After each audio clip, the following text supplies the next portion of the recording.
আসসালামু আলাইকুম।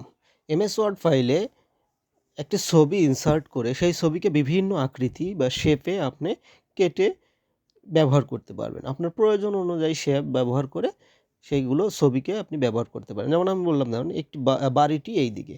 অনেক সময় আমাদের রাইট অ্যারো চিহ্ন ব্যবহার করা হয়। সেই অ্যারো চিহ্নটা আপনি সুন্দর করে ছবি ব্যবহার করেও করতে পারবেন।